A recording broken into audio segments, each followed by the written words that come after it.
Welcome back to Local 4 Midday. Watering our lawns and fields is important, especially when it's time of year when we're lacking that rainfall like we are kind of now. So Ron Seymour here with Adams County Extension. Thank you for being here. You're welcome. Okay, so talking about lawns, fields, we were just all talking about our lawns, in fact, and we're already seeing issues. So I think a lot of people probably are. Oh, they are. In fact, you know, even though we just got some rain, it's been really dry, and the prediction is for it to be a dry summer.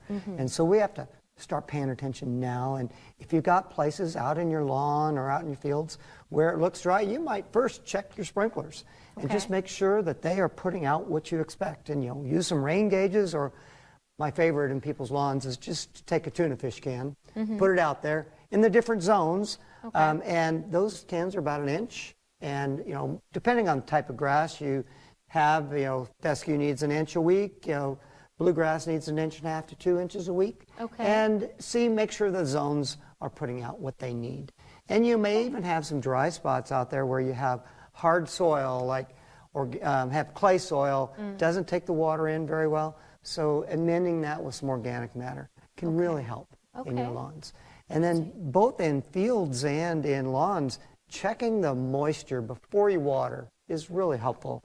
Like, you know, if you take a foot-long bladed screwdriver and push it in, if you can go in all the way, you're probably pretty good on the water. But if you can't, boy, those are the places. And folks with fields, they should be using like a soil moisture probe and probing down to 3 feet in like a corn or soybean field, and just seeing, and, you know, base your irrigation on that. And a lot of corn fields, soybean fields, they don't need water early. They can just save a lot of that for later on in the season. Interesting. Yeah. So the other thing that I think is really important is if you have trees out in your lawn, a lot of times they need extra water. And so water the lawn for the grass, but then every couple of weeks lay a hose out or a soaker hose and just give that tree an extra 1 or 2 inches of water, because otherwise they're competing with each other. Yeah, so that's a question I guess I have, because we have very large trees in our yards. We live in an older neighborhood with large trees. So are they taking maybe from the grass? They are. Okay, because our trees look great, but there's spots in the lawn not looking so hot now. Right, and so it's this competition thing, and so you have to make sure you water extra for those particular trees that you have. And, you know, trees went through the winter very dry, and so they are taking extra now. And so we have to pay attention to that. Yeah, very important. Let's get into quickly some different classes that are coming up, some different events. So the Little Blue Natural Resources District, which runs from about Kennesaw clear down to Fairbury here in Nebraska, they are, for the first time ever, instituting allocations of water for both farmers and municipalities.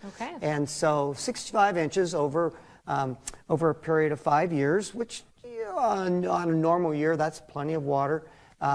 But farmers and municipalities need to pay attention to that, because they need to do some planning. They need to understand how they make that work for them. So there are some workshops that are going to be made available May 28th in Fairbury.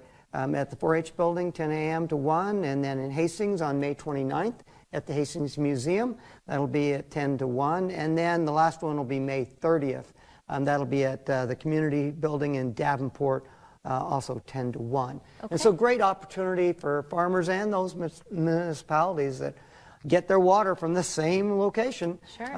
They will need to be paying attention to that and understanding what do those allocations mean for them and what do they have to do. Very important stuff, definitely. Okay, well, we could talk on and on and on, but we just don't have the time. So, Ron, thank you so much for stopping you're welcome. by. Okay, stick with us for your forecast next.